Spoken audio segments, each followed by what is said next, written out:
Well, welcome back to our 100-day retreat class. So the last one that we talked about last time, we were to do on the 6th and 7th days. So we've already talked about the first one that we need to consider today, because it's the same as the last one from last week, which is the 5 circumstantial advantages. The Buddha has appeared, the Buddha has preached the Dharma, his teachings still exist, you have a chance to practice Buddha Dharma, and great teachers are kind to you. So that should be the one that you're doing today. Depending on whether you started on Sunday or Monday, you may be off just a little bit. But that is the practice to do, hopefully 2 times a day. If you have the time to do that, please do so. So we'll start off today talking about the teaching for the 8th day. So the next 2 days' meditation instructions are the 8 incidental circumstances that make Dharma possible, and the 8 impossible states where mind cuts us off from Dharma. That latter part will be for tomorrow's instruction, so we'll get into that here the 9th day.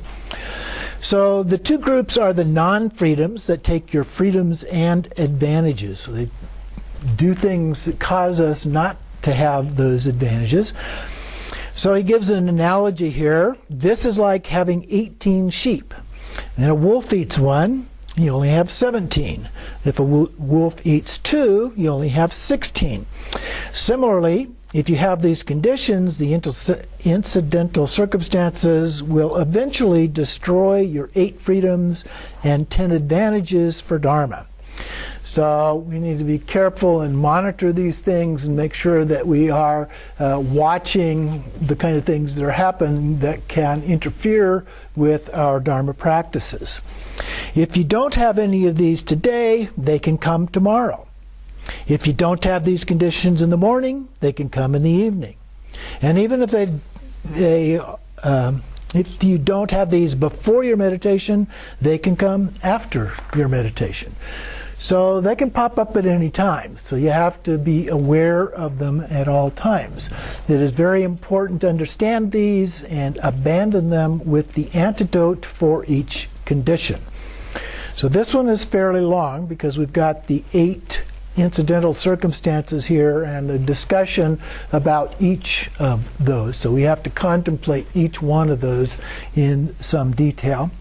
That may take a little longer than the ones that we did this past week on a daily basis. So the first incidental circumstance is that makes Dharma impossible is being misled by corrupting influences. So he mentions a negative teacher or a negative friend, and then as a result, you need to abandon being influenced by those. So if they're trying to corrupt your practice, so to speak, you need to be careful. There are a number of teachings that say to avoid negative people or people that don't think that the practice is good and so forth because of the negative influences that they might have. When you try to find a teacher, check that his or her Dharma knowledge and practices in loving compassion and lineage history. So you need to make sure that they have a connection there and that they are an authentic teacher in that regard. You should never just look at their ability in clairvoyance, magic, divination, and so on. I have none of those. Similarly, observe anyone who flatters you, saying that you are the manifestation of a certain wisdom deity like Manjushri, Tara, Yeshe Tsogyal, and so forth. So be careful about just rote flattery. Now they might tell you that because they genuinely believe that to be the case, which would be different. But you have to be careful about just flattery itself. And then he mentions that we'll talk more about this in a later teaching. The second incidental circumstance is having the 5 poisons raging inside. So those are anger or hatred. being one of them. Now he's talking about 5, and so he skips over one that's in the 6 poisons, which is greed. So he doesn't mention greed, but then the next one is ignorance or delusion, desire, jealousy, and pride or arrogance. So those would be the 5 poisons that he's referring to here, these strong emotions. So the strong emotions with any of the 5 poisons, and you lose control under that circumstance. So you need to discern negative emotions and apply the antidote to transcend that emotion. For example, to practice compassion toward anger, and practice joy to abandon jealousy, or abandon all delusions by practicing emptiness. And especially, you could abandon all delusions with the 5 wisdoms by practicing Dzogchen, which is the most profound of those antidotes, if you will, in this case. The third incidental circumstance that makes Dharma impossible is having negative karma overtake you. So we can get these afflictive emotions, whether they're the 5 poisons or other variations of those. So having many different obstacles coming at you is like a sickness, especially when they keep you from practicing the Dharma. So you need to purify negative karma with, he calls it the 3 Aggregate Sutra. It's also called the 3 Heap Sutra, which you can find online under that name. I tried to find it under the 3 Aggregate Sutra and couldn't find it. But if you just do a Google search of the 3 Heap Sutra, you can find that. It's a little bit long, which came in the Sutra tradition and also Vajrasattva practice in the Tantrayana tradition. Or you can practice bodhicitta and emptiness. Emptiness is always a good one to do. Okay. The fourth one then is the incidental circumstance that makes Dharma impossible, being distracted by laziness. That's a very popular one, it seems. I hear lots of people talk about that, including myself from time to time. Laziness takes you away from practicing Dharma. So you need to practice by understanding the precious human life and the 8 freedoms and 10 advantages that we've already looked at, and observe impermanence in life to abandon being lazy. So by looking at that, the preciousness of human life, the preciousness in the opportunity that we have, the advantages that we have in order to do the practice, and reminding yourself of that. And that's one of the reasons why this class is a good class to repeat, because sometimes we get off into other kinds of activities and we forget about some of the underlying basics. And so it's good to remind ourselves of those. The fifth incidental circumstance that makes Dharma impossible is being under someone else's control. A little bit like a couple of the other ones, but at this time we don't have very many circumstances of being overpowered by other people that have authority.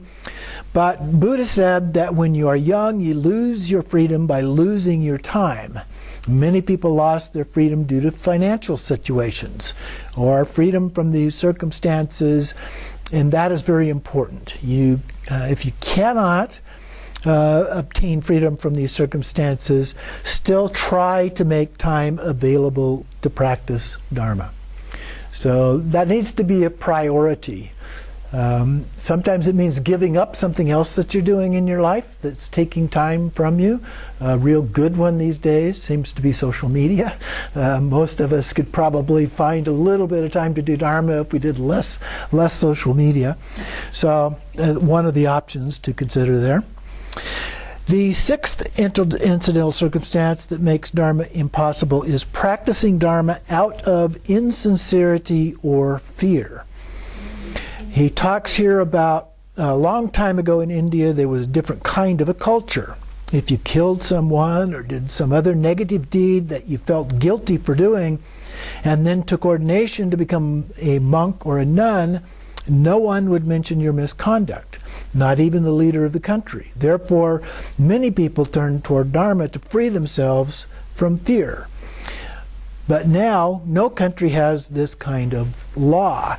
And so part of what he's saying is they're looking for a way to escape from what it was that they had done. And what he's saying is that this isn't really a very conscientious way to get involved in the Dharma and do the practices. So he goes on to say, many people turn toward the Dharma to be free from illness or food and lodging, and then they go stay in a monastery. Now, I'm not sure that happens so much in our country, but certainly the early times of Buddhism, that was fairly common. And I imagine it was at least somewhat common in Tibet as well, because it was very common for them to basically, whoever their either first child was, or at least one of their children, at a very early age, would often go to a monastery to stay, and sometimes other people would go when their life circumstances were too difficult. And the monasteries tended to have quite a bit of wealth, and so they were able to take care of people under those circumstances. But he says this kind of motivation is not correct in the Dharma. So we don't want to do it because of those kinds of things if we can help it. So he says here to change your motivation to Dharma with bodhicitta mind. So doing the bodhicitta kinds of exercises, and we'll get into that a lot more later in the course. The seventh incidental circumstance that makes Dharma impossible is merely pretending to practice. This comes mostly from a wish for fame, to be respected and to be recognized. So you need to understand that cultivating these is meaningless, and having these desires creates more delusions from our ego. So you need to be honest in your body, speech, and mind, and if you are not being a hypocrite with an intention to deceive others, you can use skillful means to transform your impure view into the pure view of Buddhism. So instead of just imagining that you're doing it or faking it as you do it, you need to be serious about it as you do the practice. And it makes some specific suggestions here on how to go about doing that. But that's the basic idea, is that you need to be serious about what it is and committed to what you are doing. And one of the reasons that we have the other version of the Ngondro practices where you do everything 100,000 times is specifically that, to get people to make a strong commitment to what it is that they are doing as a part of that. And then finally, the eighth incidental circumstance that makes Dharma impossible is the chronically being senseless and stupid. Sorry. I'm not too stupid, but just a little bit. If you are learning Dharma without fully understanding the essence, you should read more Dharma books or texts to gain knowledge of the practice instructions. Another antidote is to practice the wisdom deity Manjushri, or do Guru Yoga, and take the four empowerments and inseparably mingle your mind with the Guru's mind. Then you will eventually understand Dharma, words, and meaning. After all the meditations, rest your mind in the thoughtless state and do the dedication as before.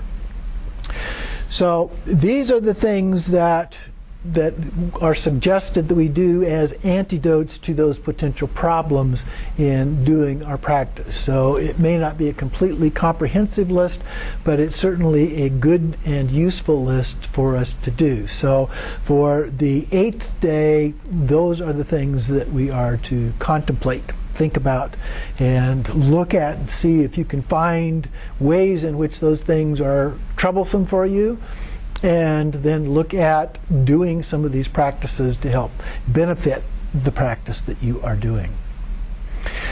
So that concludes the 8th day. Now we're at the 9th day. Again, we do the preliminary practices before we do the actual practice, the contemplation. But the contemplation here is on the 8 impossible states. So these are the other ones there, where the mind cuts us off from the Dharma.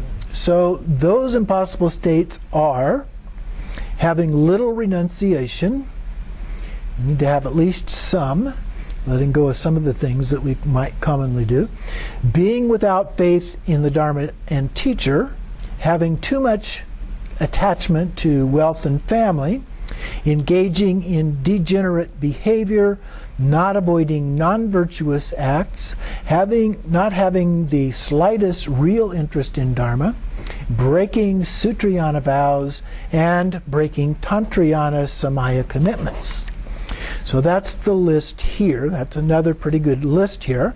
So how do we use these? Most of them are fairly self-explanatory, I think. But he goes on to say, how do we abandon these 8 impossible states? First, the one having little renunciation. For that, the antidote is to remind yourself of the suffering of samsara.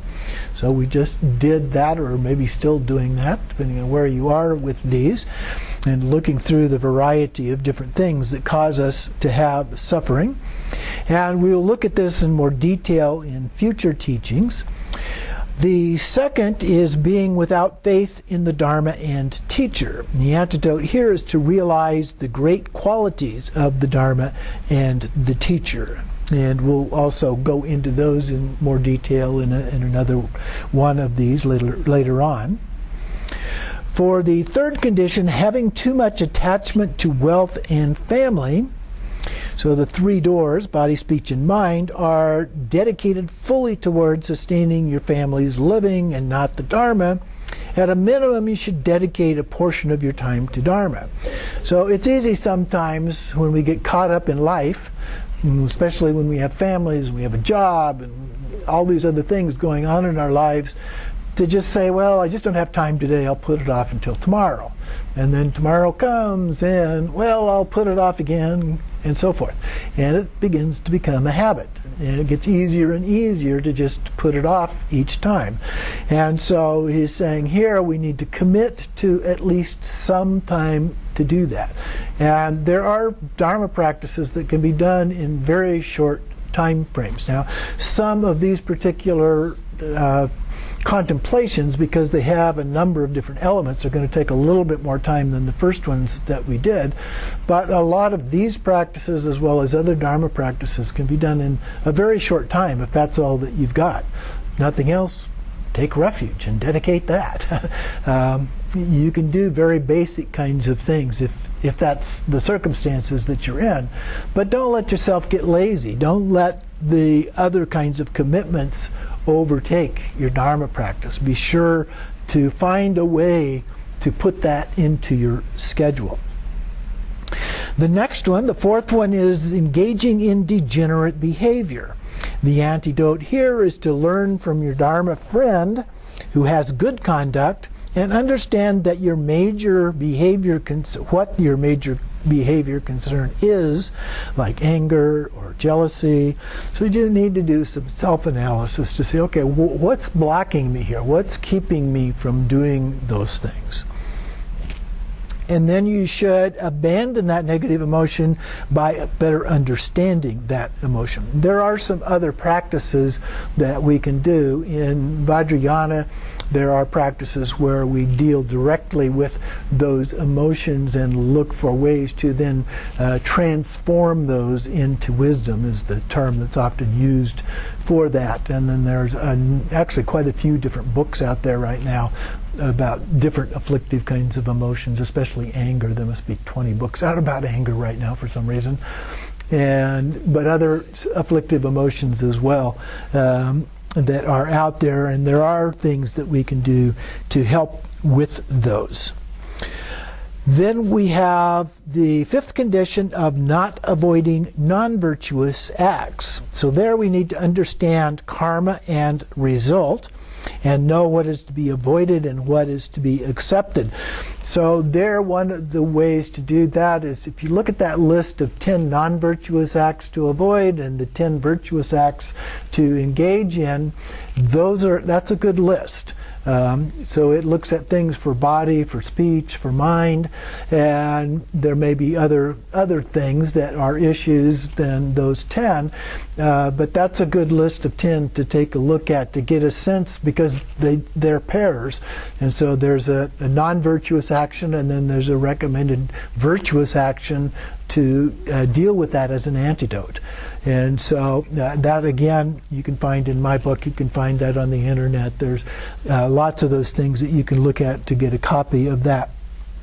For the sixth state of not having the slightest real interest in Dharma, the antidote is to understand the great quality of the 3 jewels and especially the benefits of practicing the Dharma.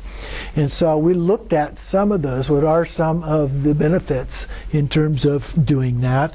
And of course, we can look at the 3 jewels, the Buddha, the Buddha, Dharma, Sangha, and how do those apply? You can look in the words of my perfect teacher, and it goes into more detail about some of those things. So those all can be quite helpful to us as a part of that. Number 7 is the condition of breaking Sutrayana vows. Those are like the refuge vows, lay practitioner vows, bodhicitta, bodhisattva vows, and so forth, that we often take early in our practices. So if you've taken refuge with someone, because it's got certain vows as a part of that you will do certain things and not do certain things, and if you have broken any of those, you can always go back and recommit. Take refuge again. You don't have to get a new Buddhist name as a part of that, but recommitting to doing those things. Or same type of thing with any of these other vows, the lay practitioner vows or the bodhisattva vows and so forth. So we purify ourselves then. Again, he suggests the 3 aggregate sutra that I mentioned before. And then for the 8th state, breaking Tantrayana Samaya commitments. These are also a form of vows. They're things like the 14 root downfalls, the 25 branch samayas, and so forth, that oftentimes are unfortunately just embedded in the empowerments that we get, and they're oftentimes not even mentioned, let alone discussed in any detail. So you sometimes have to find those in other sources. Again, you can find them in my book, or you can look online and find versions of them as well. Sometimes the translations vary a little bit, but the essence of them are there. And then when you've broken any Tantrayana Samaya, you need to purify those overnight. Okay, so we need to be paying attention at this level. It's a higher level of practice, and so we need to be paying more close attention to our commitments. And then anytime you've done something during the day to break one of those vows, you need to immediately address that. So, and there are ways of doing that as well. And he suggests that the antidote here is to make tzok offerings and to do Vajrasattva. Okay, so you make offerings and do Vajrasattva. That's a good way of dealing with that. Usually, ordinary beings do not understand the difference between the Sutrayana vows and Tantrayana Samaya vows and how they are to be purified. They may not be respectful of the vows in Samaya and be careless in keeping the vows in Samaya and have strong emotion or mental delusions, or they be forgetful about precepts and lack clarity of mind. So they may break those many times, and they need to understand and abandon those 6 doors for propensity for breaking Samaya. And then after meditation, to rest your mind in the natural state and do the dedication prayer and so forth as the same as before, including the statement, if at this time I'm unable to attain essence, in the future it will be even more difficult to have the fortune to obtain a human life, so I must practice well in this lifetime. Now, the difference between the vows and the samayas is actually the type of vows more so than anything else. So the initial vows, the vows of a lay practitioner, the refuge bodhisattva vows and so forth, even the Vinaya vows of a monk or a nun, those are the kind of things there. In the samaya, they're also vows, but they are Tantrayana vows. Okay, that's the difference between them, is the level in the practice of those vows, but they are still commitments. And the purification of those vows, the three-heap or three-aggregate sutra, you can read through that one. In terms of samaya, the tsok, the vajrasattva are good ways to do that. For monks and nuns, there's actually a procedure that they go through on a monthly basis for any vows that they have broken to confess those to the Sangha. And then they go through a ritual to fix those vows as well. Then on the 10th day, again we begin with the preliminary practices. The meditation for the 10th day is to understand the difficulty in finding the freedoms and advantages with cause. So first, the cause, there isn't any or wasn't any explanation about that in the words of my perfect teacher. So according to the traditional lineage instruction, he says that we meditate on the causes of finding freedom and advantages. And then being fortunate in this life means having freedoms and advantages. So being fortunate in this life came from the merit of our previous lives. So having done these practices, we built up merit, we built up good karma, and so forth. So those then help us to be able to do those. So the freedom is caused by keeping good morality, our ethics. The advantages come from practicing the 6 perfections with prayers for getting a life with freedoms and advantages. If you practice giving in your past life, in this lifetime you may be born rich or, at a minimum, without other kinds of problems in living. If you practice patience in the past lives, then in this life you may be born with attractive physical characteristics. If you did not take someone else's life in the previous life and you rescued other lives, in this lifetime you may have long life without disease. If you took refuge in the 3 jewels in your past lives, you may meet the Buddha Dharma again in this lifetime. And especially if you have loving compassion and bodhicitta in this lifetime, that is a sign that you have practiced bodhicitta with morality in previous lives. If in this lifetime you have met the Dzogchen doctrine, this is a sign that you are in your previous lifetimes you made connections to the Dzogchen doctrine, and you have done well in keeping samaya. So you need to understand that your merit for having such great fortune today cannot be compared with all the gold you have accumulated from the whole universe. You should rejoice in this fortunate life, and after that you also meditate reflecting on images that show how difficult it is to find the freedoms and advantages that we've talked about, that are talked about in different stories, such as the blind turtle story in the Words of My Perfect Teacher, and other sources talk about that, where you have a blind turtle that only once every 100 years comes to the surface of this ocean with waves and wind, and on the surface is this yolk floating about, and the odds of getting this perfect human life to practice Dharma are about the same as the odds of that turtle coming to the surface once every 100 years and poking its head through that yolk.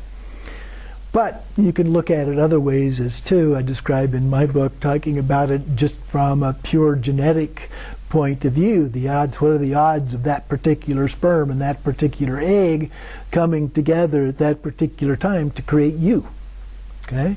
And the odds for each of your parents and each of their parents and so forth, back and back and back through countless generations to result in you. If any of those had been different, you would not be here. Okay? So you can think about it from a scientific point of view, you can think about it from a story point of view, you get the same point in either case. This is a really precious opportunity that we have. Or another of the stories from Words of My Perfect Teacher, these peas, and you're throwing them to try to get them to, dry peas, get them to stick on the wall, or balancing a pile of peas on the tip of a needle. So a variety of stories related to that. So when you understand the difficulty of finding human life and the advantages, you should make this promise to yourself. If at this time I am unable to attain the essence in the future, it will be even more difficult to have the fortune to obtain human life, so I must practice well in this lifetime. So then after that, again, we just rest our mind without conceptual thinking and then dedicate the merit. So we'll take a little break here.